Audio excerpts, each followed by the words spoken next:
You're listening to Locals to Legends Wrestling Radio, brought to you by Rockstar Records, 810 East Main Street, Tupelo, Mississippi, 662-269-3745.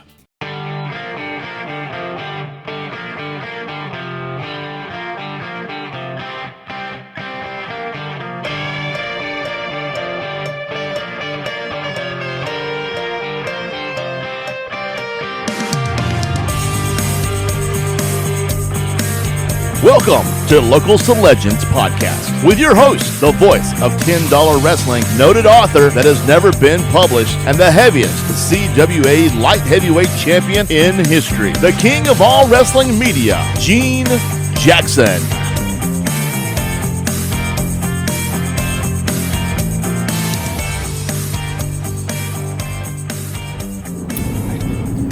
Hello everybody and welcome to another edition of Locals to Legends Wrestling Radio.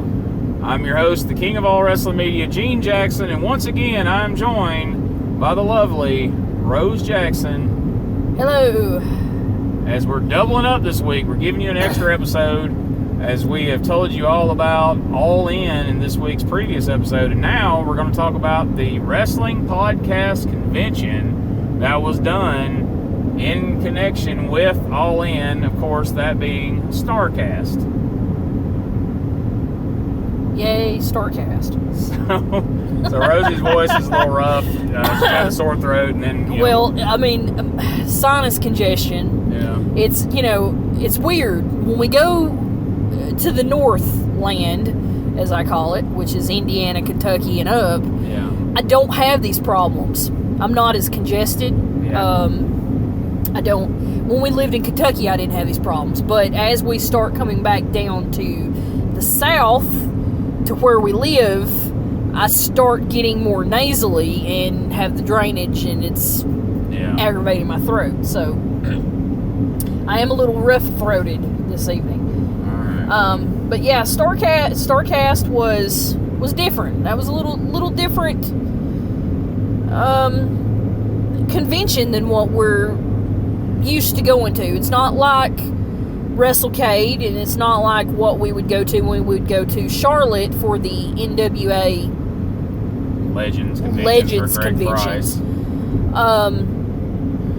just to give you a little difference between these, I mean, you have yes, they're meet and greet conventions in a way, but some have different aspects. Like Greg's, you had Q&A sessions along with your meet and greets, and WrestleCade, you have wrestling shows along with your meet and greets, and then this was mainly podcasts along with your meet and greets, and it's pretty much any type of wrestling podcast you can think of, that was there at some point during the weekend.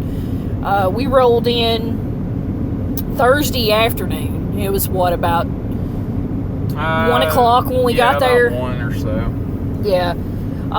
We got our stuff, which we thought was going to be a little bit of a problem when we first got there, because we did not have one of the tickets for our platinum bracelets in my name. We had them both in your name, and we had to stand there for 30 minutes trying to figure out how to put my name onto them to get my bracelet.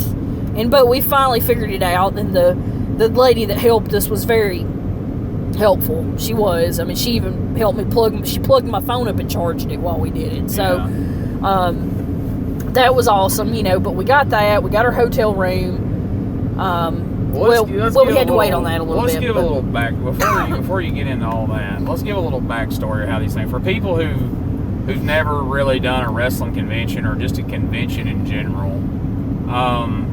So most of them offer some sort of package or pass or whatever they call it. But in this case, you had your platinum VIP bracelets, you had your gold VIP bracelets, you had silver VIP bracelets, and then you had general admission, okay? So platinum bracelets was supposed to be the top line. You get into everything first.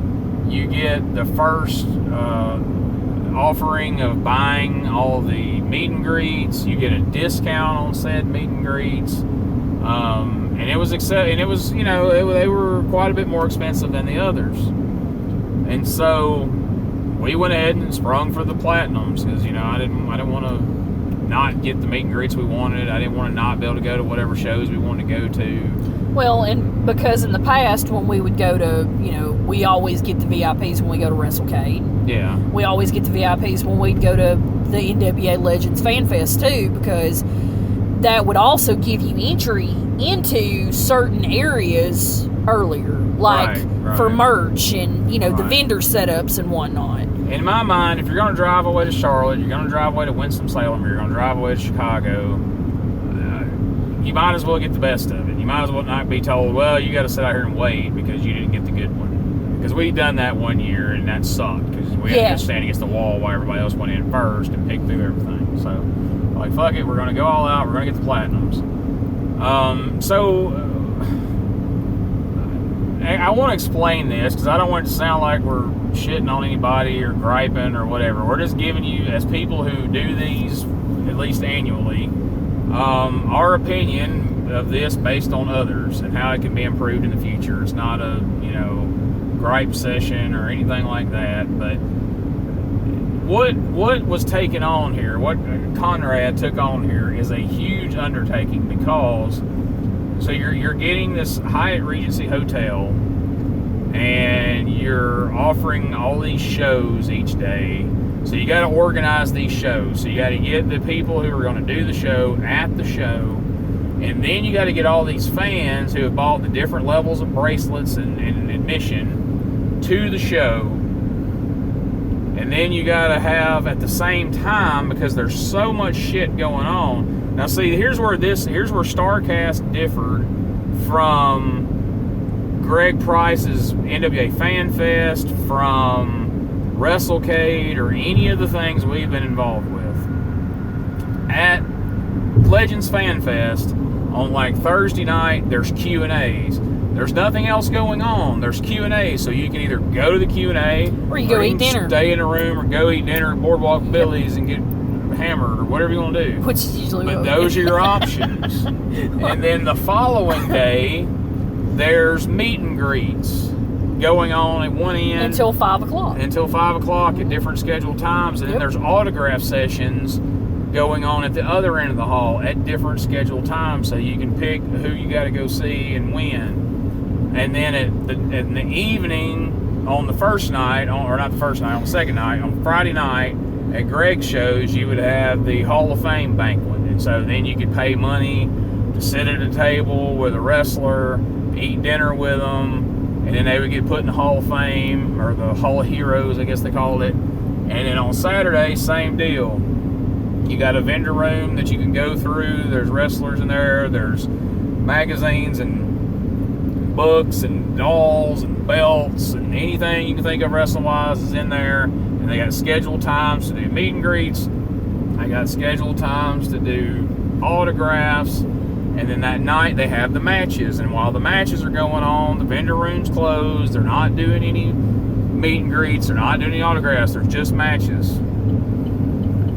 And then the Sunday, you got up and you did a church service with George South, and then they had another wrestling show, and then you can go home. So that's how that worked. WrestleCade, Friday night, you have wrestling, a show with some autographed people around the vicinity. And then Saturday morning, you have the Fan Fest for, 5 hours, 4 hours? Yeah, it's till like 4 o'clock. I think it opens at 9 to 4. Yeah, 4 o'clock, that wraps up. They close up the vendor room. You have matches starting around 7. Yep. And then after the matches, you might have, like this year, for instance, after the matches, you got something to wrestle with Bruce Pritchard. And then after that, I think there's not Dave Penzer, but like Gary Michael Capetta's got a show. And then on Sunday, you've got the ECW Q&A retrospective, and then after that you got like a women's show, then after that you got an AML show, and then after that you probably got some other fucking show, I don't know. But anyway, you get all this shit goes on at different times. So you could go to all these things. If you buy this all-inclusive VIP ticket, you can go to all that shit. At Starrcast, you got to make a choice. There's 2 different shows going on at one time. There's the vendor room is open. There's meet and greets everywhere. There's meet and greets going on. There's eat and greets going on. So there's all this shit going on. So you've got to decide which things you're going to, and you got to look at a schedule, because you can't say you're going to go to the Bruce Pritchard roast, but then also be at the ICP meet and greet, and then also go see so-and-so in the vendor room. You can't be in all these places at once. And originally when they were scheduling all this, I'm like, Jesus, what a clusterfuck. Why would you do this? Like, this is terrible. But then I realized over time, they're putting all this shit on Fight TV. So now, even though I've bought a platinum bracelet to go to everything, and I have access to go to everything, but I can't go to everything. So if I want to see everything, you've got to now I got to pay $100 or whatever the fuck it was to get an all-access pass to watch it on Fight TV after I get back home. So I'm going to drive to Chicago. I'm going to be inside the building where these shows are going on that I want to see, but I can't see one or the other. And sometimes there was 3 shows going on at once. I got to decide which one I want to see now, who I want to go meet now, and then when I get back into Alabama, I can go back and watch the shows I missed, because that's not the one I chose. So I'm like, okay, I get it. You know, you're going to make money coming and going, because I'm going to buy the bracelet before you announce all this. Now that you've announced all of it, I've already got the bracelet, so I'm going. And then afterwards, if I want to see the shit, then I'm going to have to buy it on Fight TV. Which, okay, that's fine. You know, capitalism, that's cool, whatever. But here's the thing. From a promoting perspective, as far as a running a show perspective, one person being in charge of 2 and 3 shows going on at any given time, and a meeting and a couple of different meet and greets going on at the same time, and the vendor room being open at the same time, it's hard to manage, first of all, just getting the people where they need to be to do their show, do their meet and greet, and then wrangle up. In the end, there were thousands. There was, probably 3,000, 4,000, 5,000, 6,000, I don't know. Well, the Thursday night, you know, the things that we had going on, there probably wasn't 500 people. Around maybe, 400, maybe 400 or 500 Thursday night, open night. Yeah, because there wasn't much going on. You had the PCO demonstration that happened out in the lobby. You know, probably about maybe 100 people gathered around for that here and there in various spots. You had some of the podcasts, just the more indie little podcasts, set up in tables sections out in a hallway. You know, and they were doing their thing here, there. You know, we really didn't have anything Thursday night, but the one thing you wanted to go see Thursday night got clusterfucked. Yeah, so Thursday night, they're having because I already realized, like, the main things I wanted to go see while I was there, I wanted to see the roast of Bruce Pritchard, but we had bought a meet and greet with ICP, which was going to conflict with time-wise, so I'm like, all right, we can't go to that, whatever. But Thursday night, it was going to be a Monday Night Wars debate with Bischoff and Bruce Pritchard. While that's going on, they have the Marty Skrull karaoke, which I love Marty Skrull, I didn't give a fuck about that. And then in the second wave of shows, they were going to have the Botchamania with Ron Funches, Cassio, and Tony Schiavone. And then at the same time that was going on, they were going to have the jam session with Papa Buck. Again, like the Young Bucks, don't give a fuck about seeing their dad play music. I'm sorry. So I was going to go see the Pritchard show, going to go see the Botchamania. Rosie was going to chill out in the room and rest because we had been driving half the day. So I go down to get in line. Now I'm a platinum bracelet, so I'm supposed to be able to just get straight in and get a seat. It's the way it's supposed to work. Platinum goes in first. Once all the platinum people are seated, 10 minutes before the show, gold goes in, silver, and then whatever's left over, general admission folks get.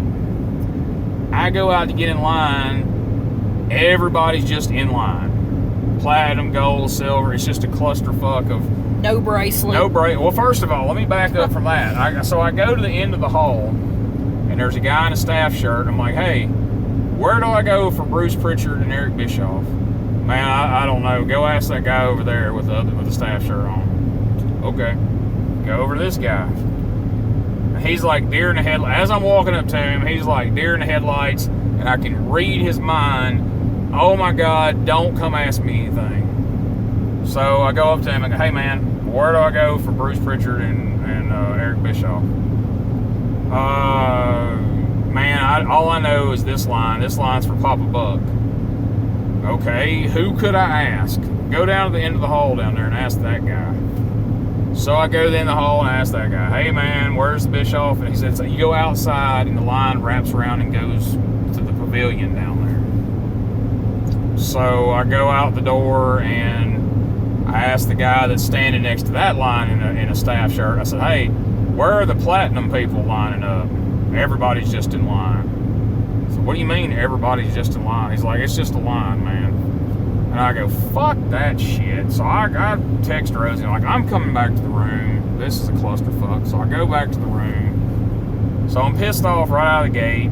But then Brian messaged me. He's like, hey, are you at the Bischoff thing? And I'm like, no. Couldn't fucking get in. It was a clusterfuck. Oh, well, we're in. And he's like a silver bracelet, like the next to last bracelet, or the last bracelet, I guess it is. So I paid $180-something for my bracelet. He paid $60 for his, and he's in there, and I'm at the room pissed off.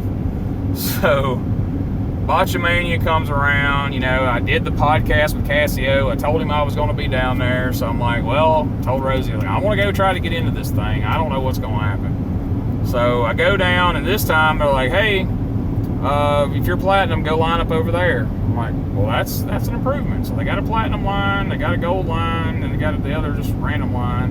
And so I'm talking to the drunk guy in front of me because I go up, and that's the other thing about this deal. Like they had a bar, and people could just take their drinks out of the bar and just take them anywhere the fuck they wanted to. And they were selling beer every 50 feet in the hallways. And so everybody around just pissed drunk.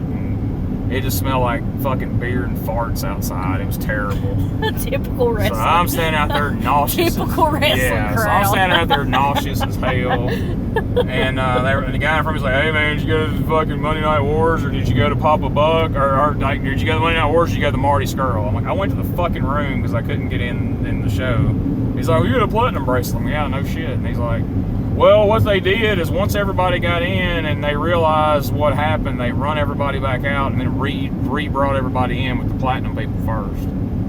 I was like, oh, well, okay. I guess if I'd have hung out for another 40 minutes, I would have known that. But, you know, at the time, nobody had answers for any fucking thing. So I got in. I'm like third, fourth row for Botchamania. Had a great time. It was funny. Ron Funches is fucking hilarious. If you ever get a chance to see his comedy, I highly recommend it.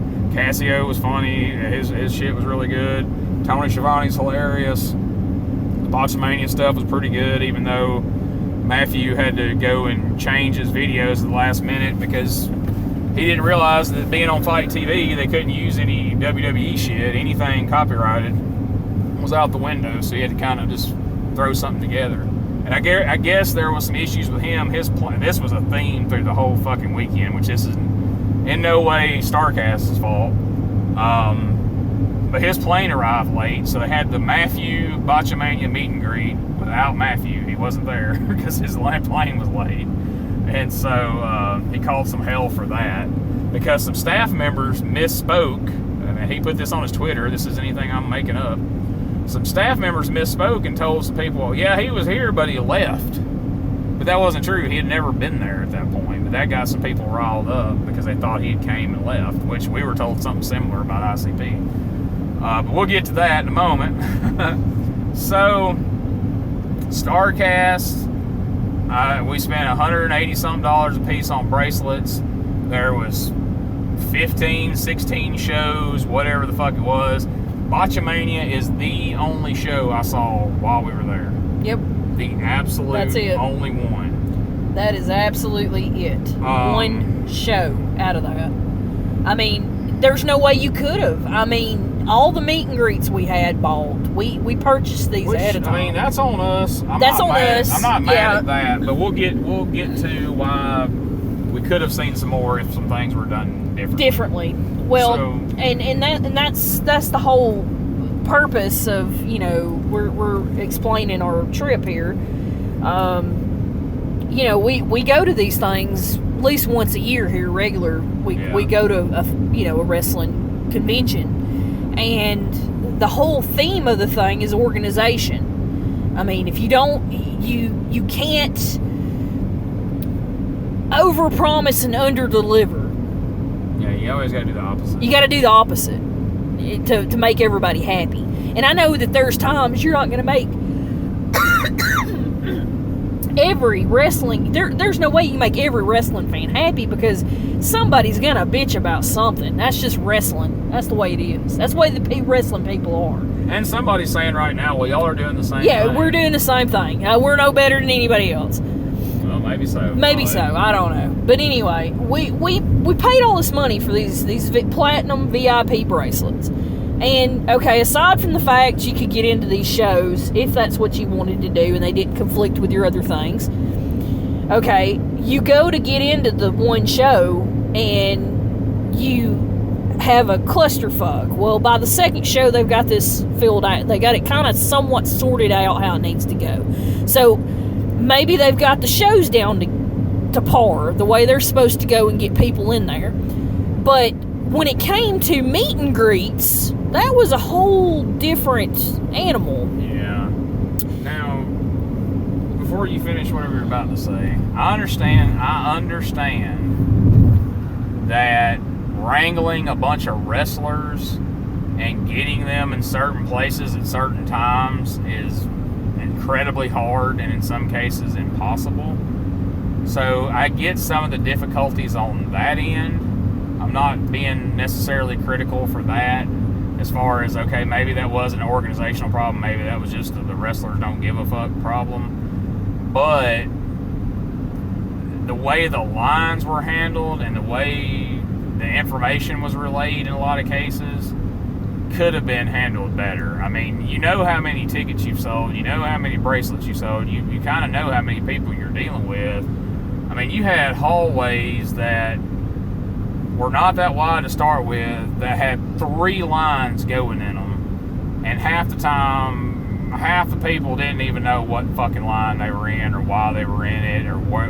It was chaos the first day or two. Like, by today, it had kind of leveled out and everybody kind of figured some shit out, but man, that first day was just, well, Friday and Saturday was just hell. Absolute hell, chaos. Like, you would go up to a line and, you know, like, what line is this? I think it's for so-and-so. What the fuck you mean you think it's? I mean, it either is or it isn't. But the line and everybody up in the hallway, it was like, in the hallway, there's 2 main hallways, okay? One was called Podcast Row, which is like 20, 25 tables down one side of a hallway with all these people doing their fucking podcast or representing their podcast at these tables.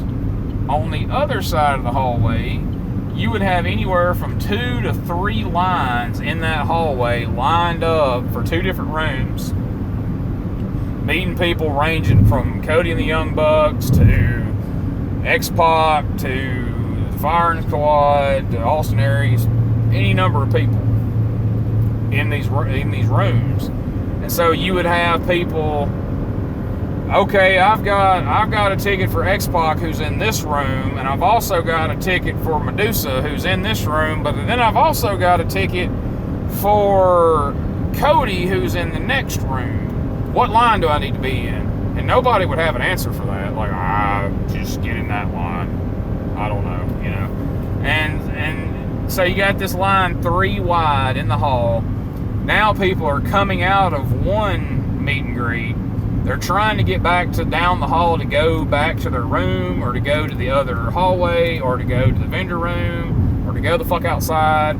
Wherever they're trying to go, and you can't go because the hallway is a complete log jam. It was as Jim Cornette would say, human cholesterol clogging up the fucking hallways. You can't move. People are shoulder to shoulder. Nobody wants to move. They think they're going to lose their spot in line. And then you got in the other hallway. Now, the podcast one wasn't as bad simply because nobody's stopping at the podcast table. Like, wrestlers were coming down the backside of it doing promos for people. But, like, the fans, nobody gave a fuck about it. Nobody was stopping, talking to them people, or getting any of their flyer. Like, nobody gave two fucks about all these no-name podcasts. People ask me, well, why aren't you on Podcast Row? So me and Rosie could sit at a fucking table and stare at people in a line for 3 days? Yeah, and have them come up and bitch to us while we don't know whose autograph they can get in that room. You know what? Exactly. I don't fucking know. I don't work here. And the people who work here don't fucking know. So so that was, but in the other hallway, you had people lined up to either get in the vendor room or get into the belt room that had all the Dave Milliken's belts and such. Yeah, well, let's just back up on that. All right, okay. So, Thursday when we get there, like I said, we don't have a lot going on. This stuff's already supposed to be set up in the Milliken room. Yeah. They're supposed to have the belts on display where you can see them. I thought be able to look at them and pick them up, and like we used to do when we would go to the Greg's Fan Fest, because he had them all lined up there, and you would go and put every one of them over you. I took pictures. We called it your belt mark album. Yeah. I mean, he didn't charge. Okay. Well, apparently now he charges. If you pick a belt up, he will swipe your credit card and charge you so much to touch said belt and get a picture with it. Yeah. So, anyway, this wasn't set up. No belts, the posters, the memorabilia, the Oz robe, all this stuff's just laid up on stuff, just laying there in the floor, next to the wall. All of it's, none of it's set up. And so we're like, okay, none of this is set up. So even Dave Milliken himself standing there. Milliken even was like, all right, well, all this was supposed to be set up when I got here. Yeah, so Dave looked at you and said, hey, I don't know, man. It's already supposed to be done. It's not, so. Yeah, and I mean, fair enough. I ain't bitching about that. They're running behind on time, whatever. It is what it is. But, like, that's just a matter of, hey, we didn't get here in time to set it up. But, we've set this up where you got all these tables in the hallway and you've got wrestlers at these tables. Now you've got a line, you got guys over there lining people up 3 wide. Like, for instance, we were there to do a promo with Tony Schiavone, which you'll see soon. All right, if you're in line for Schiavone, you stand against the wall. If you're in line for Sean Mooney, stand here. And if you're in line for Gertner, stand here. So now this line is 3 wide in the main hallway. On the other side of these people, there are tables with wrestlers who are signing autographs, taking pictures. They can't take pictures behind the table because the light coming in the window is too bright. It's fucking up the picture. So now they got to get in the hallway and take the picture. So you got the line, the 3 lines, 3 people lined up side by side.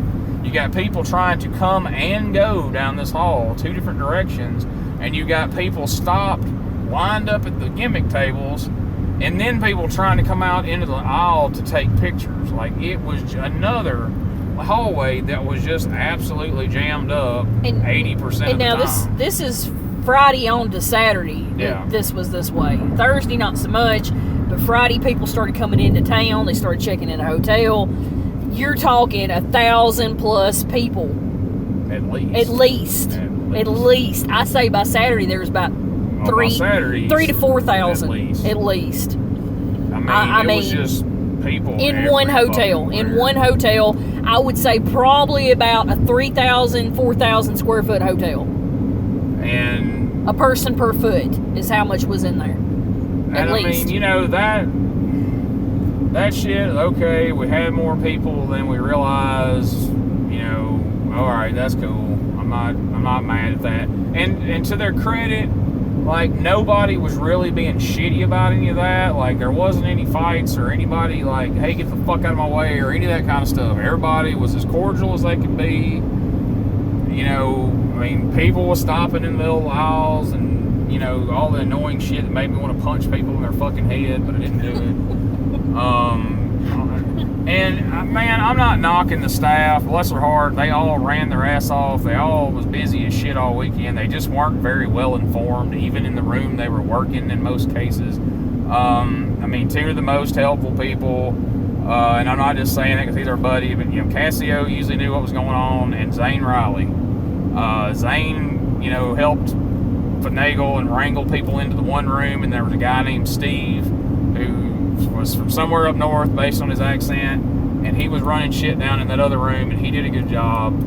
But a lot of the people in between who was kind of wrangling the lines, just they didn't know what was going on. I had no clue. I don't know if it's their fault. I don't know if they just weren't giving the information, or they just didn't care enough to get it. I don't know, but it was something else. But then the other problem is, and again, this is not necessarily a Starrcast problem, but there were people who were advertised to be in certain locations, and you would have a scheduled thing. You would have a scheduled meet and greet with them, or you'd have a scheduled promo with them, and you would go there, and they're not there. And you don't know if they just didn't come there. Because, like, for instance, we were standing in line for Tony Schiavone, and all the tables in the hall had a sheet of paper that said who was supposed to be at that table. Like, you went down one table, Jeff Jarrett. Next table, Kia Stevens. Next table, Tennille Dashwood, or whatever her name is. And then the next one, so on and so forth. So one table, I think it was Velvet Sky and the other one. Billy Gunn's kid goes up, looks at the paper, throws it over on the next table, and him and Billy Gunn plop down at that table. Now, they're scheduled to be in the vendor room. So if somebody looks at their schedule and go, oh, hey, I've got a pre-purchased meet and greet with Billy Gunn and his kid. He's downstairs. Now you go downstairs, he's not there. And then they ask somebody, hey, where's Billy Gunn? Well, you can't get mad at the staff for going, I don't know, because he's not where he's supposed to fucking be. And that's not Starrcast's fault. That's their fault, because they just went and took over somebody's table. Now, Velvet Sky and them show up for their table because they were told, hey, you're the fifth table in the hallway, and now they're crammed onto another table with Sergeant Slaughter, and it just starts turning things into chaos. So again, that's not really their fault, but it was frustrating as hell from a fan's perspective, because you're trying to find people, and not half, but at least a quarter of the people aren't where they're advertised to be for one reason or another, or they're not there at the time they're designated to be. Yeah, and some of them can't help that due to travel issues, and they had to be rescheduled or something like that. Like, it just happened to look in our favor that the Ibushi and Kenny Omega got rescheduled, because if it hadn't, we would still be on the road home, and we wouldn't be home till 5 in the morning. We'd be in Louisville right now. Yeah, so that worked out in our favor, and granted, they sent a tweet out, like, what was it, 7 o'clock that morning? Yeah, they're so 7 o'clock. 7 o'clock. Hey, due to a scheduling conflict with Ibushi, Sunday mornings, Ibushi and Kenny Omega meet and greet will take place today at 9:30. So had we not got up early and just got up, and Gene hadn't seen that tweet, we wouldn't have knew that, and we wouldn't have got Kota Ibushi at all. Yeah. We would have got Kenny Omega. We wouldn't have got Kota Ibushi at all. And that would have been very because we paid disgruntling. A pretty fucking penny for that. I'm not going to say what we paid. Yeah, it was a pretty fucking penny to meet both of them. And the fact that, we wouldn't have got to meet both of them, which isn't either one of them's fault. Yeah. But it's just the way that, things got handled, it was just certain things that just could have been handled a little differently. Information could have been passed along a little better. Yeah. Things could have been, tightened up a little. It's just, I feel that we paid way too much money for 2 useless bracelets I ended up cutting off of us this afternoon, because we didn't reap one single benefit throughout the weekend for the money we paid for them. We could have got general admissions and done what we done this weekend. and saved about Brian, $200. Brian, who had the low dollar bracelet, could have benefited. Went to all the shows and didn't more go to from not ours. one meet and greet that I know of. Could have benefited from ours, and we could have had his bracelet and done the same shit we did. Yeah. So, and that's on us. We know it now. If we were to ever go back, well, there's no need to buy platinum. But I mean, the thing of it is the main reason we bought the platinums wasn't to. It was to get into some of these shows, but it was also the discounts on the tickets and the crack at them first you dibs. Get first chance at all meet and greets. Okay, well that kind of ended about a month in. Yeah. It's like we only got a couple of things where they did that. Platinum goes on sale. It was about like 3 weeks worth of that, actually. Because you would tell me, you're like, platinum bracelets are going to have these go on sale, and we're going to buy these, and blah, blah, blah, and they're only going to offer these to these, and once they're sold out, they're out. Like the Kota Ibushi and the Kenny Omega. Yeah. And otherwise, we wouldn't have got those tickets because they fucking sold out in, 10 minutes? Yeah, and they didn't offer a discount on those. But and they didn't offer a discount on those. Okay, whatever, fine. That we would have just paid what we paid. No discount, no problem. Okay, but the fact that you say, okay, you're paying this amount of dollar right here. This is this bracelet, and this bracelet gets you this, and this, and you only get one aspect of the 5 that you offer for it. It kind of seems shitty in a way, and I don't mean to say it like that, but I mean that's what it is. I mean, it basically I had to wear a bracelet all weekend for nothing. Yeah, it was frustrating. Like I said, I'm not shitting on it, and by Sunday things were getting, or today I guess things were getting better, but there was a lot of frustration. But the height of the frustration, most of it was just annoying things. The lines were a little unorganized, and you had to go track people down that wasn't where they were supposed to be. I missed the Sean Mooney meet and greet for Saturday completely because they didn't even have a place set up for him. They had a scheduled meet and greet, didn't have a place set up for him. I found Sean Mooney in the hall, and he's like, "Yeah, I'm trying to find out where the backdrop is. I don't know where we're even doing it at." And then I never saw him again until today when he was leaving. And so I missed out on that, so that was like $50-something bucks I lost. Disco Inferno was supposed to be in the vendor room yesterday, and he was never in there that I ever saw during the hours he was scheduled. So that's one I lost. And then today, Chuck Taylor and Trent Beretta were supposed to be in there from 10 to 4.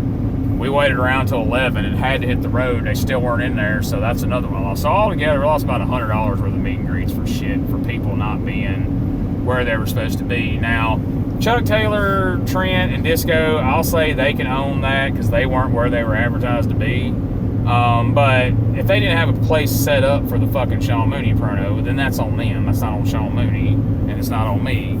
I found him. We were together, but we couldn't do the promo because we didn't have a place to do it at. So that's that. Starrcast has to own that one, but I'm probably not going to get a refund on that because I sent an email yesterday and never got a response.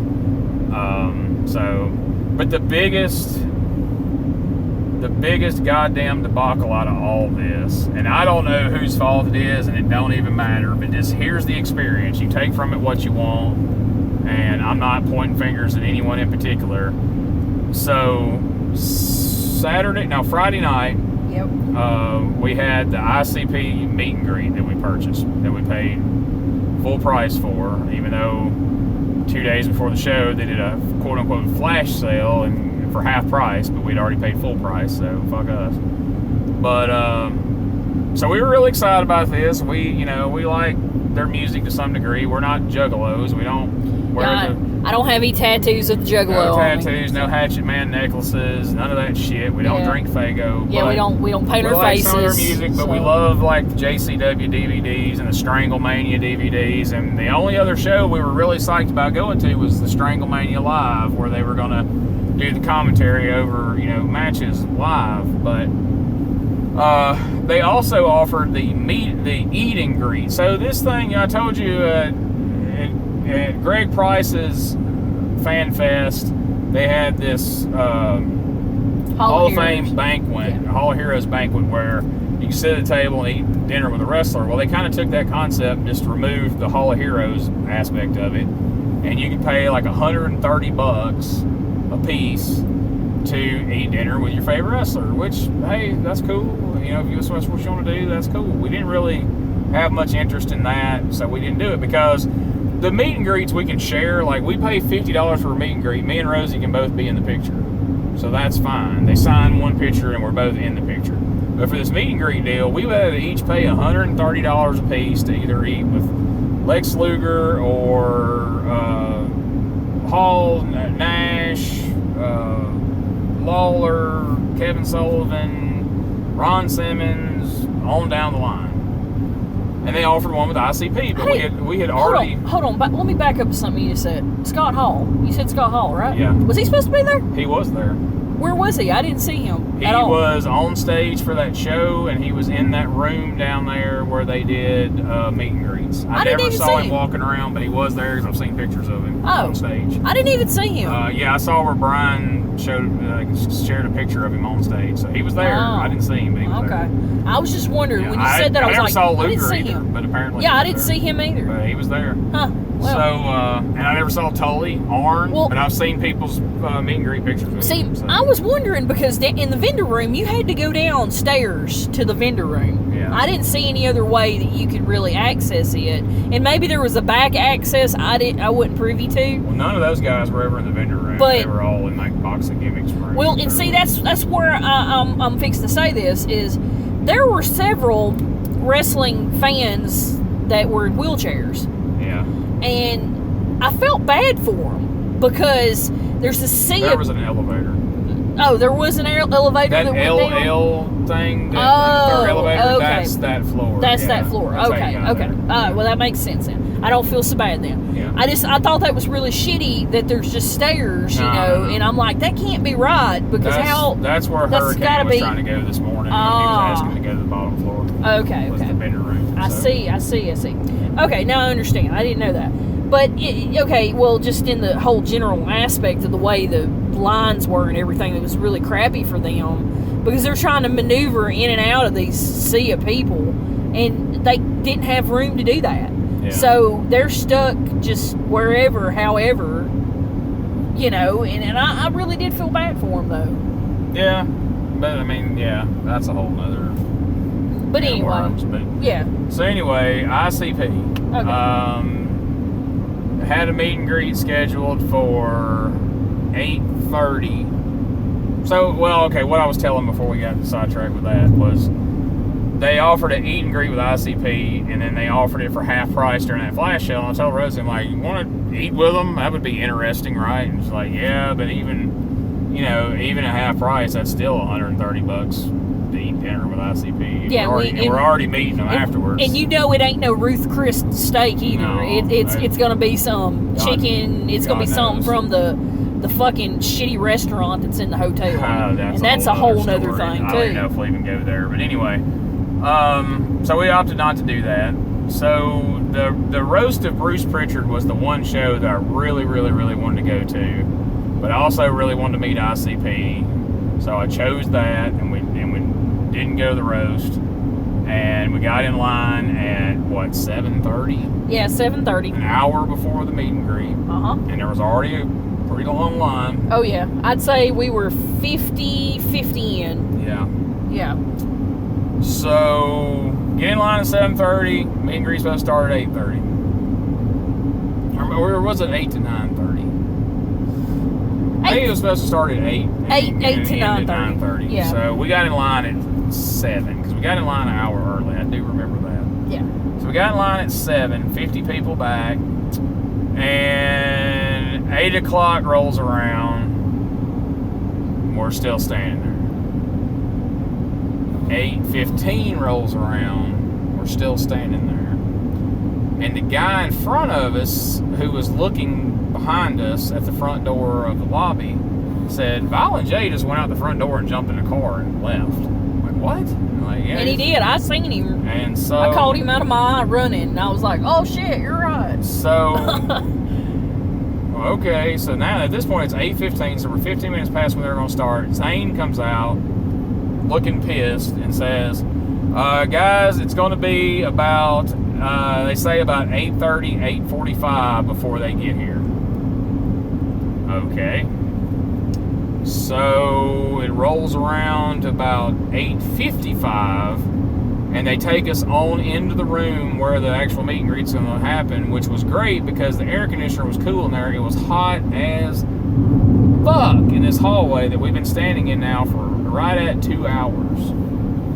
So we go in the room, and I'm like, fuck, I could have went to the damn roast at this point and been back. But so we're in that room waiting, and we're waiting, and so then I look at the Twitter, and there's a tweet: urgent message, ICP meet and greet has been delayed until 9 o'clock. It's like 8:57. So then it's 9:05, 9:10. Hey, they're on their way. They come in there. They'll be there. They'll be here shortly. Yeah, and this is after we're in the room. And we're in the room. It's 9:15. People are putting hateful shit on Twitter, responding back to that tweet. Yeah. I tweeted back, this is a total clusterfuck. And then they come in. The staff comes in. Bless their hearts. Not their fault. They're the messenger.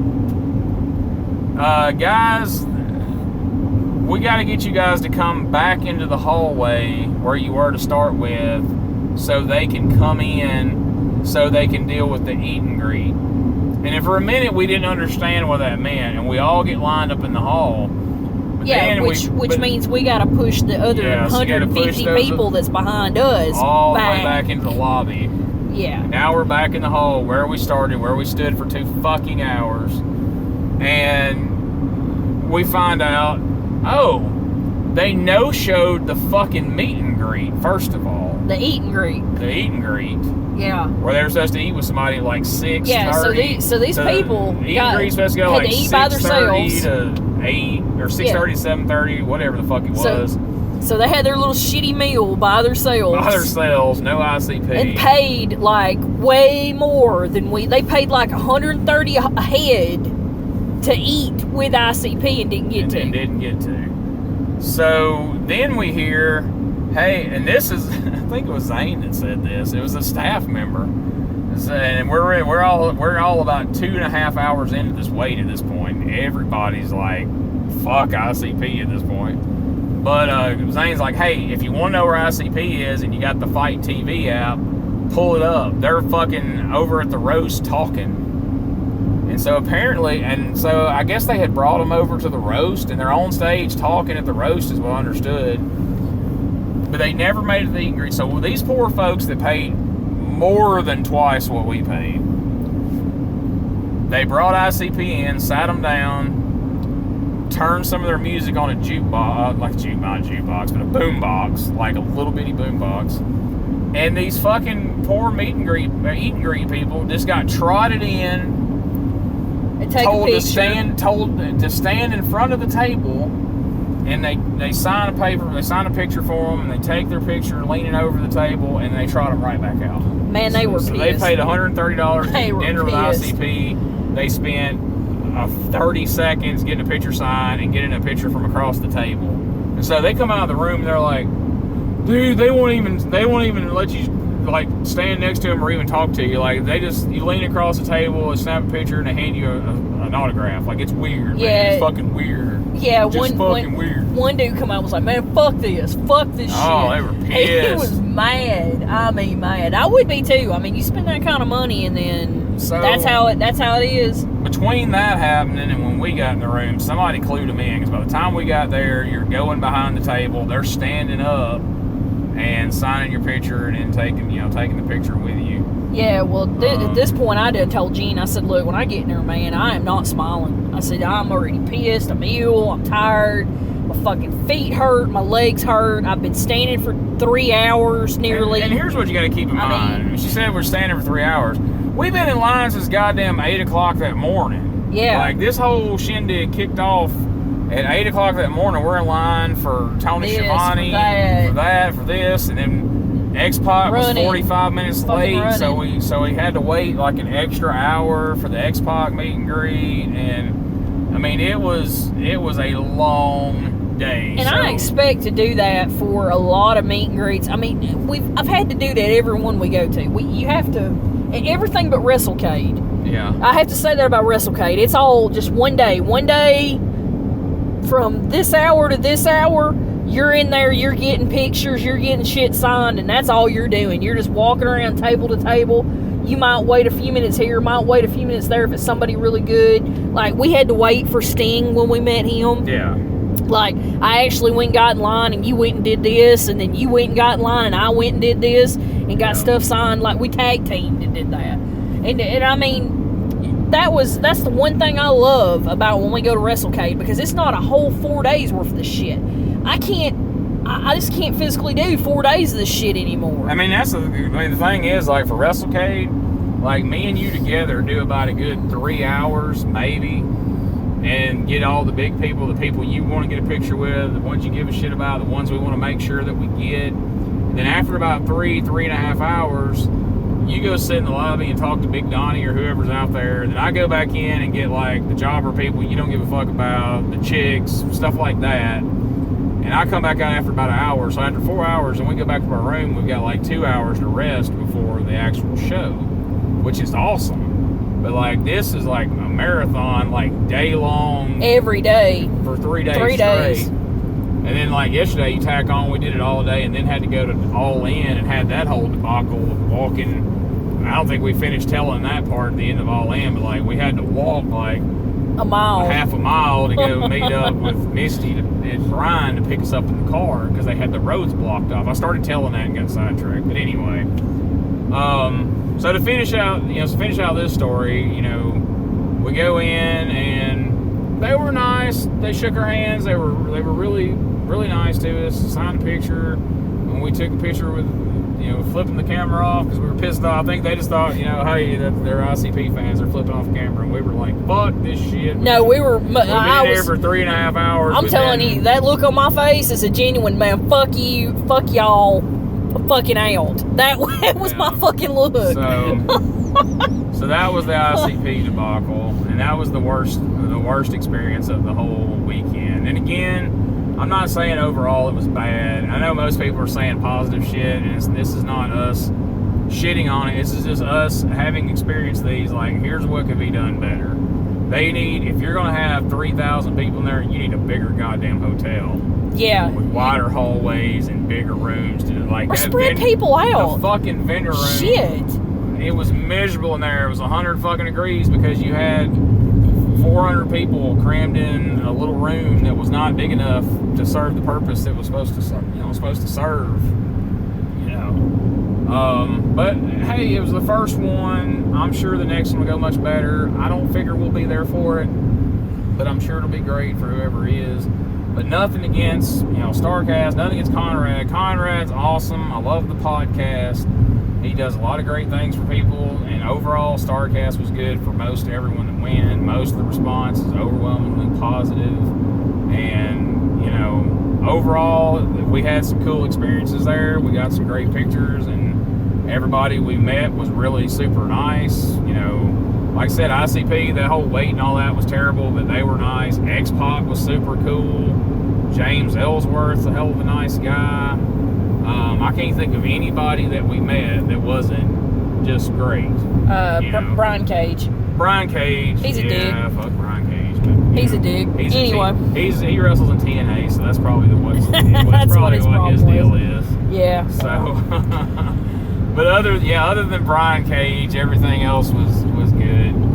And overall, it was a good experience. Now, on a side note from all that, we did find the time to break away and get an Uber and go experience all the all the Chicago food that a fat guy would want to experience while he's there. The first day, we got there at 1 o'clock. Well, by 1:30. Well, let's back up to that, okay? Let's back up to that.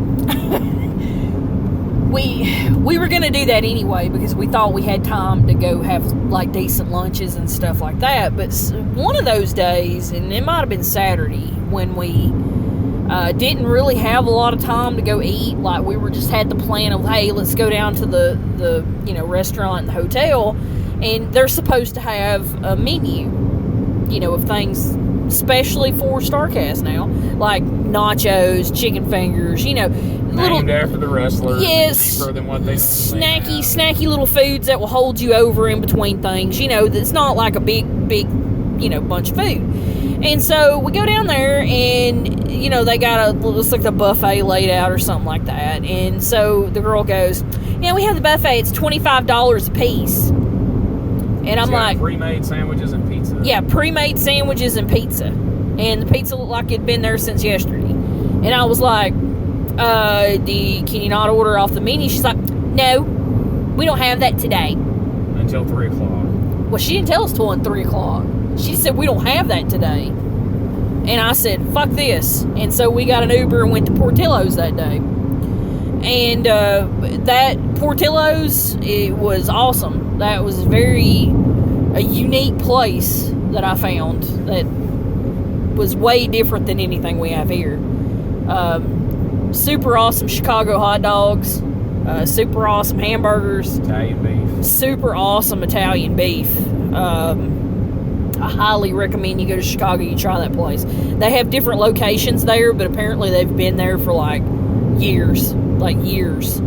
And it's very unique experience and very different and cheap. I have to say our food was extremely cheap that day. Yeah. But yeah, that's when we actually had dinner.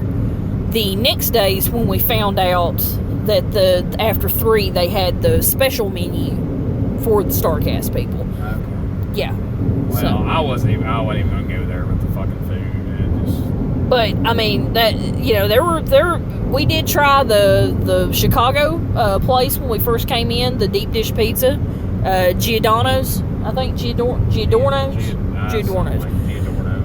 Anyway, that was a super awesome pizza. Yeah. Super awesome. Yeah. And then we on the way to Giordano's, we noticed a Weber grill.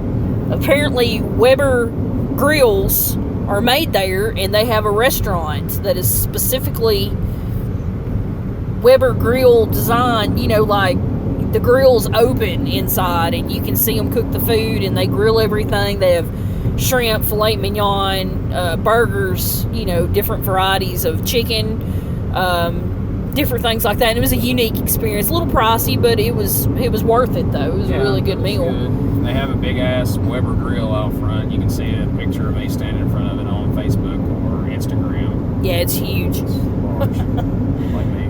But no, it was really good. They had some of the best steak skewers I've ever had in my life. Oh yeah, teriyaki beef steak skewers. They were awesome, super awesome. But we really didn't get to eat a whole lot because we didn't have time. No. So it's just we didn't have time to really sightsee or see anything while we were in Chicago. So the few places we did venture to were usually food places. yeah.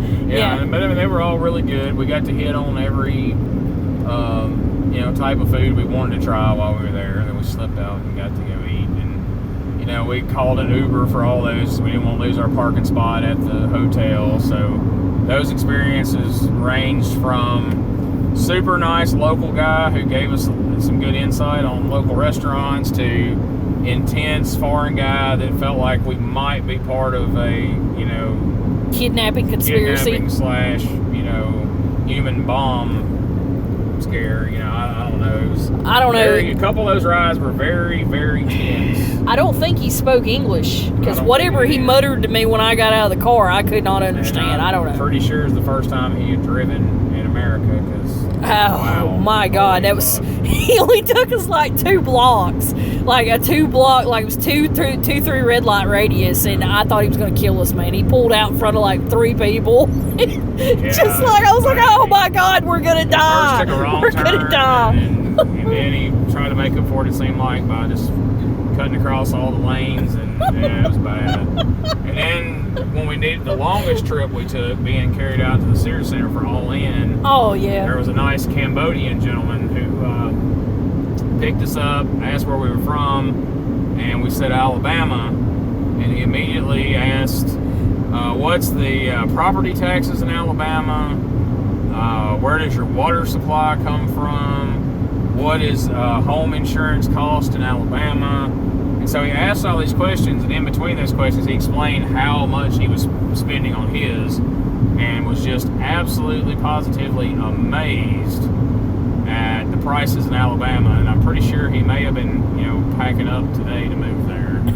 I don't know, but I found it more amazing that he in the midst of talking to us said that his house, he paid $1 million for it, and was only worth now $500,000. It had lost property value. Yeah.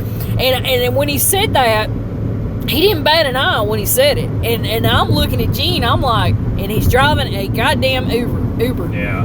Like, But what the I guess hell? I guess he was like a I think he was an engineer. some sort of engineer or a what do you call it? A electrical engineer of some sort. Because he was asking about what types of those jobs were in Huntsville and places like that.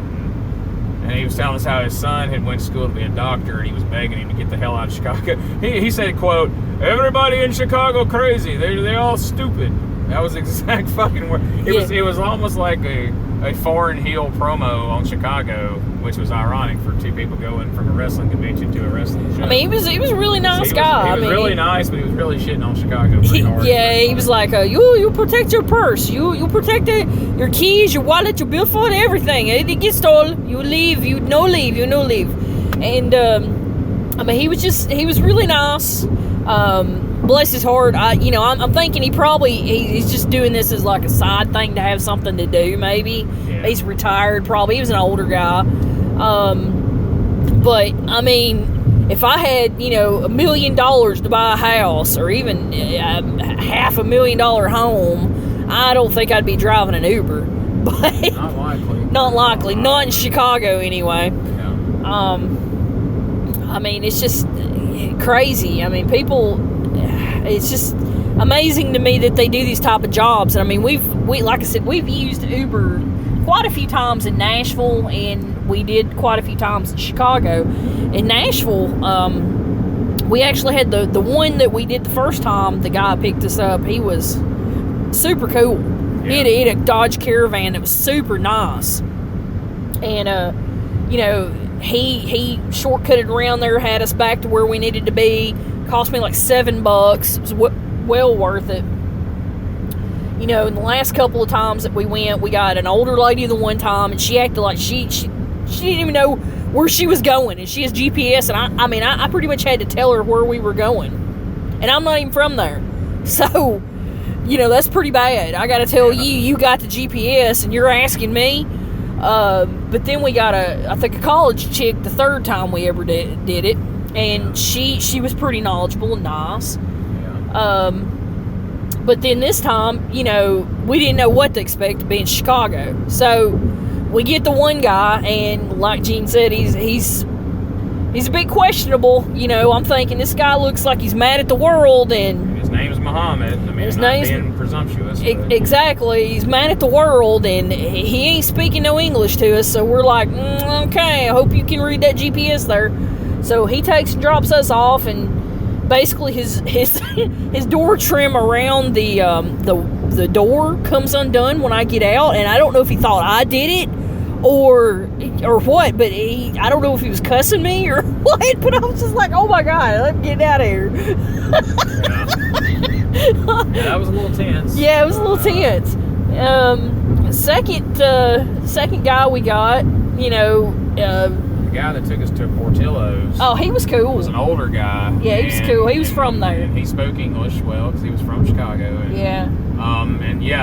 told us all about Portillo's and where to get other food. Where to get other foods, and I asked him about the Weber grills. We were curious because we had spotted it earlier, and he said it was really good, and told us how they make Weber grills in Chicago, and how they teach people. They have classes in there that you can go learn how to grill. Be a grill master. Be a grill master, not just a griller, but a grill master. So didn't have time for all that, but we did make time to go down there and have lunch and drop about $60 on lunch. So if you go to Chicago,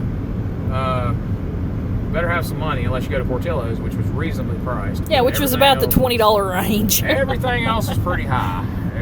But oh yeah. We set aside money for these conventions. We know we're going to overpay for pretty much every fucking thing, food at the hotel, and all that kind of shit. It is what it is.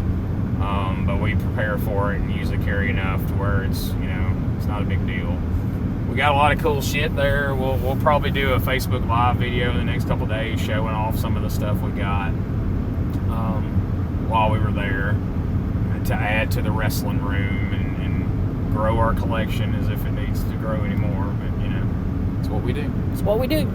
All in all, hey, we've done a little bit of complaining about just detailed things and organizational things with Starrcast, but overall, I know the intentions were good. I know most people had a great time. Overall, I had a good time. I don't regret going.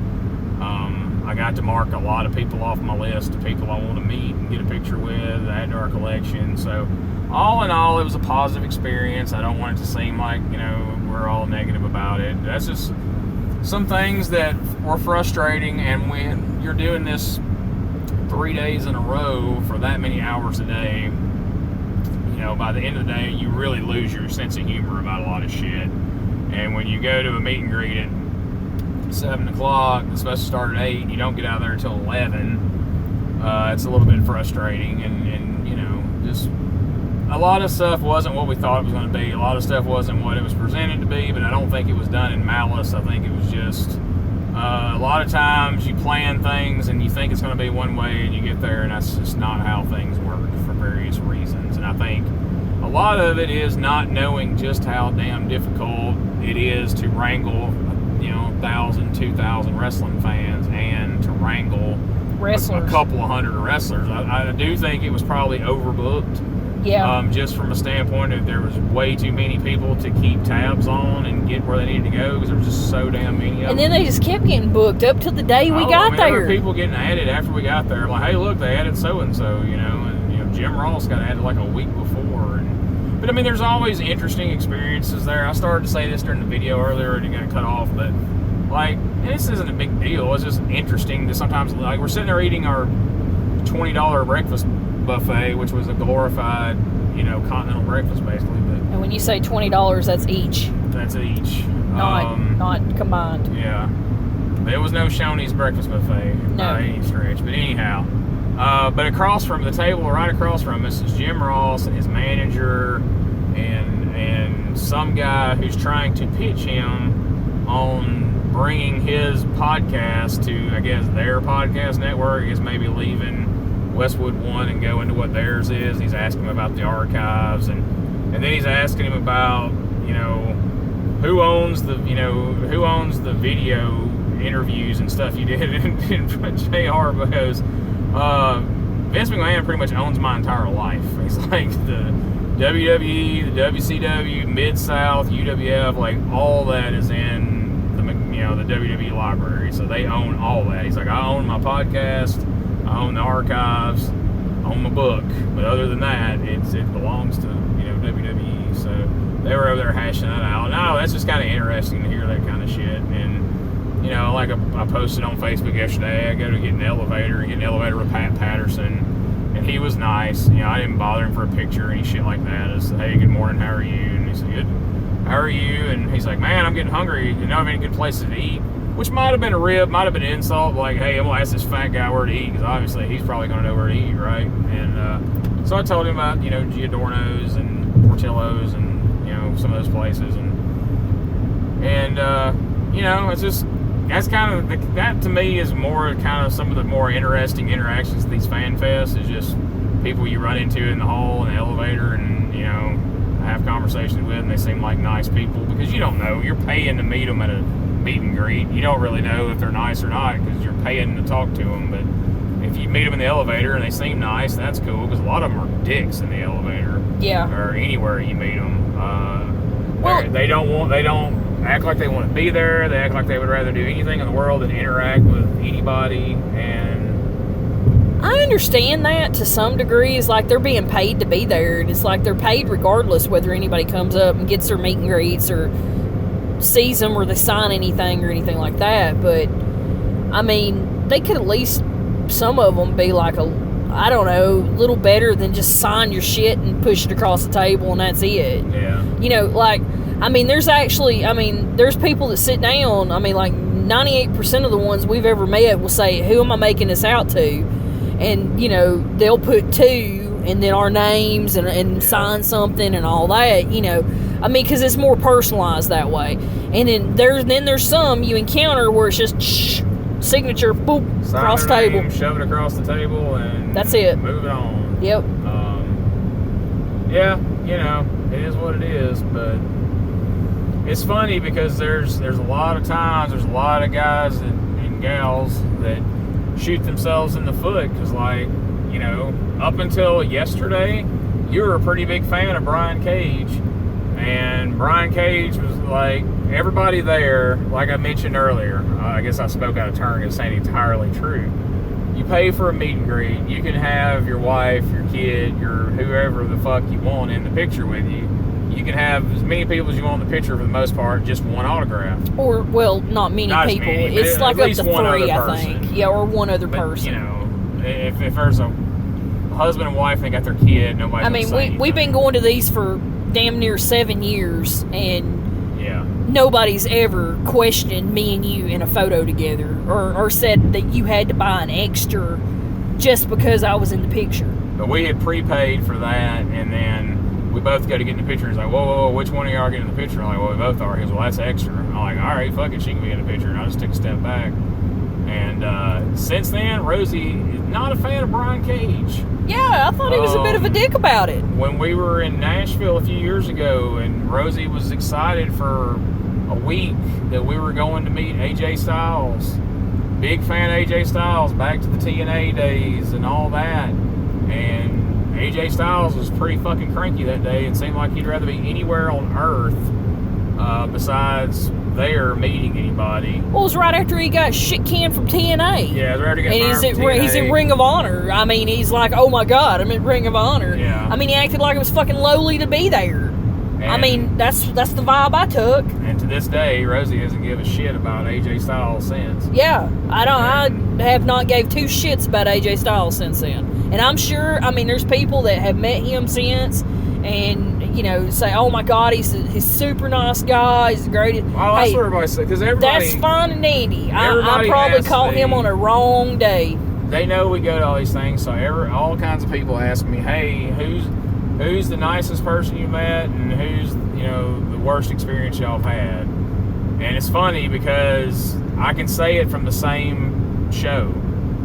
In this line over here, we met AJ Styles, and Rosie's like, fuck AJ Styles. I don't take the shit too seriously. I know people have bad days and whatever. I don't get butthurt about it, but whatever. So we went in that line, and Rosie's like, fuck AJ Styles. Fuck him forever. I don't like him anymore. And then we jump in the other line and we go meet Roddy Piper. Now, one guy is on a level that he just got shit canned from TNA, which how the fuck do you get fired? It's like Friday. How do you get fired on your day off? How do you get fired from TNA? Well, that's when TNA about went under. They were all getting let go. I'm just being a smart ass for the sake of a goddamn podcast. And then this line over here, you got Roddy Piper, who's been one of the biggest wrestling stars ever, not to mention a goddamn movie star and a pop culture icon. And he couldn't have been any fucking nicer to us, no matter what amount of money we paid him. Nicest guy in the world. Makes you feel like he's happier to meet you than you are to meet him. And it's just like, to me, that was like daylight and dark, experiencing both ends of the spectrum in one night in the same place, of how, you know, somebody handling a situation like that poorly can do, and how somebody being, you know, overly nice and attentive the way Roddy Piper does. And I think these guys underestimate the effect that can have on them being that way. Because, like, Rosie was a huge fan of him. She don't like, even now on WWE, she don't give a fuck about AJ Styles. And I promise you, from this point forward, she, till the end of goddamn time, is not going to like Brian Cage. It don't matter what that motherfucker does from this day. If he cures cancer, if he comes to our fucking house and serves us dinner, she is going to hate that motherfucker.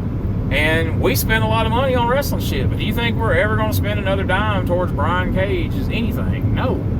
So, to me, that's pretty fucking short-sighted and stupid to do that shit. You know, okay, you tried to make an extra $20, but how much is it really going to cost you in the long run if you do that? I'm not saying us personally, but if 20 people today, or yesterday, and today when he was doing that, got treated that way and left feeling that way, that's pretty substantial.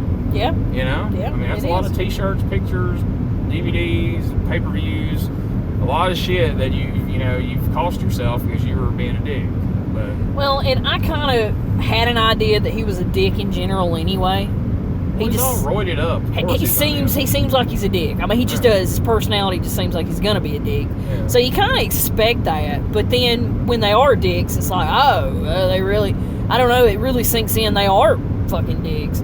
So, but I don't know. We've been lucky. Going to conventions for 7 years. We've had like 3 bad experiences, and we added one on this weekend. You know. I don't know who was the other besides that. I guess AJ Styles is the only one that really stands out. Who else? I think there's one other one that kind of was not bad, but just not good. Jerry Lawler. Oh yeah, back in Atlanta, yeah. I ain't even mad about that. I ain't even mad about it anymore. I've having gone to more conventions, him more. having been around him, but more importantly, having been to more conventions and seeing the etiquette of that was more on me than it was him. So I'm not mad about that. Yeah. But all in all, take Brian Cage out of the equation. Everything else was fun and positive. And like I say, I think I think most of the issues was just growing pains. I think if they do another one, if Conrad does another one, I think it'll be much better. It'll be more organized, and he'll know what he's up against going into it. And the way he runs his actual business and the way he's been running these podcasts, I'm sure he'll find a way to streamline it and do it better in the future. And that's really all this is about. If anybody he knows listens to it and knows him and like, hey, what are people saying? Well, here's our opinion. We're not trashing you. We're not trashing the convention or anything like that. It's like, hey, here's the things that kind of bummed us out. We've been excited about this for months, and these are the things that kind of sucked. And being out $100 on fucking meet and greets is not great, but it is what it is. Shit happens. I'm not gonna be mad about it. I'm not gonna be like, I ain't listening to none of his fucking podcasts anymore. And I'm not gonna no kind of shit like that. You don't hold grudges like me. No, Rosie, yeah. Rosie will hold a grudge now, and no, I won't. Well, I mean, I didn't listen to the podcast anyway. I don't listen to podcasts anyway, but I guess she'll still go with me to the Bruce Pritchard show at the end of the month. Yes, I'll still go. Yeah, sounds good. Anyway, so that's our Starrcast show. We met just about everybody we wanted to meet. I mean, where the fuck else are you going to meet the greatest world champion of our time, David Arquette? Oh my God! And he was super nice. He introduced himself to us. Yeah, like we didn't know who he was. We're standing in line for the David Arquette meet and greet, and we walk up to him. Hi, I'm David. Like we're meeting the fucking doorman at the front door. But it was funny because he was, he was the same goofy guy that you see in the movies and the TV show. Like, that's that dude. Like, he's the stoner ass dude you see everywhere. Did you just pass our exit? No. For the house? No, I don't think so. Okay. I didn't see the light flashing for the thing, so. Oh. Anyway. Alright, well, we need to wrap this up because you're half asleep. What the fuck would you know about passing the exit? We may have. I don't know. I'm not half asleep. I'm just like, I seen the exit coming up, and I'm like, you're missing. Maybe so. But anyway. Maybe so. All well, right, okay. Well, since up. we got another 20 minutes before we hit the next exit, so we'll just okay. So what else we gotta talk about? Well, we got to tell people who was our favorite to meet and who was unusual to meet. Who was your favorite you got to meet? Who was yours? You go first. I was pretty happy about Jimmy Jacobs. Yeah? Yeah, he took a selfie with us. Which was cool. He's infamous for selfies. Yeah, at least he can't get fired now because of it, so, That's true. That's true. James Ellsworth was super nice. He was. He was thoroughly enthused about my Andy Kaufman shirt. Tried to literally take it from me. Thinking it would have been a little big on him, but, I think he still would have done it though. Yeah. He threatened to. He did. To. He did. Nice guy. Nice guy. Yeah, he was super, super nice. Let's see, unusual that was there. Well, PCO, of course. Yeah. Kind of unusual to meet.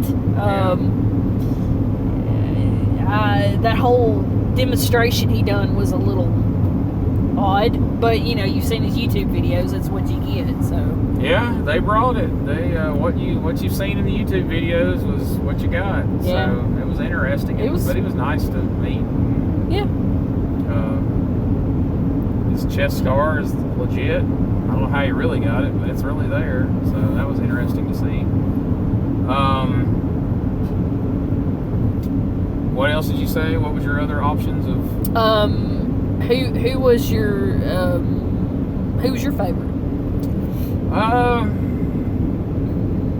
The Briscoes. The Briscoes. Yeah, I've wanted to meet them for so long, and then they were super cool. They were everything I had hoped they would be. They were funny and nice, and and Mark was saying goofy shit when we were getting the picture made. This is why we were smiling so big. And it was funny. I don't know. I didn't even mention this to you, but did you notice when we walked up, they had the 2 pictures of the chicks in the bikinis because they had been sitting there the day before? Yeah. So as we're going to leave, Mark turns around and he sees them 2 pictures. And, whoa! I didn't even realize we had all this going on behind me. And he winked at me like, yeah. These fucking pictures on a wall, man. That's funny. He's like, I didn't know I had all this going on behind me right here. But yeah, they were super cool. I was excited about meeting Bubba Ray Dudley.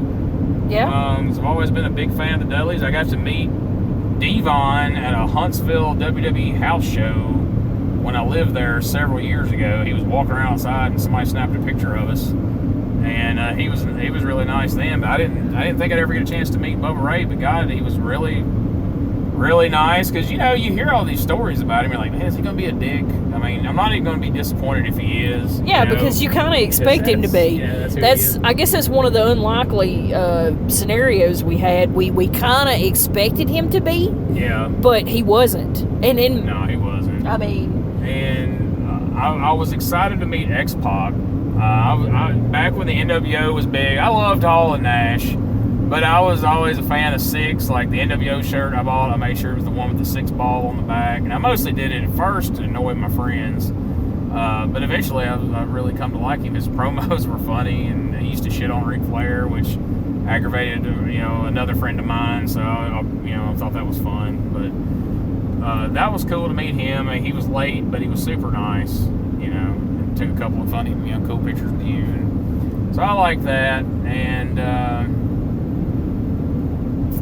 I was excited about the ICP one, and it was with all the shittiness surrounding it. We got a good picture with them. Yeah, we did. That was cool. Not many people get to have a meet and greet with those guys. They don't do a lot of that shit. Yeah. Now I see why. Well, yeah. I mean, now you see why. But I mean, it's like, when does anybody get the opportunity to just meet them unless they either A, work a JCW show, or they go to the whatever the Juggalo Festival is. Yeah, what is that called? Gathering of the Juggalo. Yeah, that thing. I mean, that's pretty much the only time you get to meet these guys. I mean, now there's several wrestling friends of ours that have wrestled shows for them and got to meet them and such as that, But just as a fan, you go to the show, you see their music, you're not going to get to meet them usually after the show. No. They ain't going to be out there signing shit. They ain't going to be out there taking pictures of people. So, that's a very rare chance to get to meet them. And I thought that was pretty cool. Like you said, the David Arquette thing's a little unusual. You get to meet him. What chances do you have to get to meet him anywhere? Around these parts. About Starrcast, it did offer some things you don't typically get at a wrestling convention. Meeting guys like ICP and David Arquette, getting to do a promo with Tony Schiavone and Joel Gertner, and some people got to do it with Sean Mooney. I didn't, but some people did. But just offering that kind of stuff, and some of the things that we didn't do, but it's a fun idea. I see the goddamn exit. Getting Bobby Cruz to announce you as the new ROH World Champion, which can be heard in your Joel Gertner promo very clearly. And getting to do commentary on matches with people. I didn't do any of that. But I actually seen a kid doing it with Ian Riccaboni, and that took forever. I sat there I sat in that one spot for 20 minutes and watched that kid call a whole match with him. And I'm like, wow. I didn't know he'd do a whole match. I figured maybe just a few minutes, Yeah. But yeah, there was a couple of people in line, that did it. And he's sitting there calling this whole match with this kid. And I'm like, wow. Well, he's cool, and Kevin Kelly's cool and all that, but if I could have sat down and called did a Stranglemania match with ICP, I would have been more apt to do something like that than. Yeah, and back to Stranglemania. We didn't even get to go to the Stranglemania. I don't even know if Stranglemania happened, honestly. I didn't hear anybody say.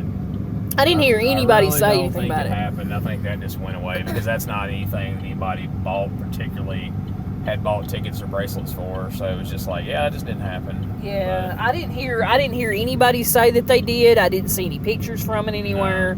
I figure as soon as they got to that meet and greet, they rolled out and everybody just pretended like that shit didn't happen. Well, it was so late too. It was damn near 10 o'clock, 10:30 before we got done. I didn't mention earlier, and I didn't know this till the next day, until I was talking to one of our friends that we've made in line. The Bruce Pritchard roast got delayed by an hour or 2 hours, or maybe it was Brian that told us that on the way back to the hotel. But yeah, I think it was Brian. Bruce Pritchard roast got delayed 2 hours somehow. I don't know why. The only thing I can figure is maybe they were waiting on, because I know Patterson and Briscoe showed up. I don't know who else, but maybe they were waiting on some of those guys, and they had a bunch of comedians coming in. So I figured that held it up somehow. But I wasn't there, so I can't comment on it. But I don't know. I think we pretty well covered it. That was. Like I said, we met a lot of cool people. Had a lot of fun doing that, promo with Shivani. Had a lot of fun doing that promo with Gertner. The guy before us, his promo was hilarious, and you recorded it, so you're over there trying not to laugh while you're recording it. Oh yeah, it was hard to do too. Gertner's something else, man. He's something. He is something else. That definitely. So if you're listening to this, look for a Locals to Legends Wrestling Radio promo featuring me and Joel Gertner, so that's fun. And a Twin States promo about Resurrection with Tony Schiavone, so that was cool to do. So, other than that is going to wrap up this week's episode. I don't know who I'm going to have on next week. I got a couple people lined up that we've had to reschedule due to various instances, so I'll have one of those on, but I won't say who, because sure as I say that, that won't work out, and it'll be somebody different. So tune in next week to find out who my guest will be, and we will be moving on from All In and Starrcast weekend and onward and upward to the next big event, which is Twin States Resurrection on October 7th on a Sunday afternoon. Be sure you're there to see Brian Pillman Jr. and a whole host of other great wrestlers in action in Huntsville, Alabama at the JC Arena. 3 o'clock in the afternoon, October the 7th. Tickets are available now at twinstateswrestling.com.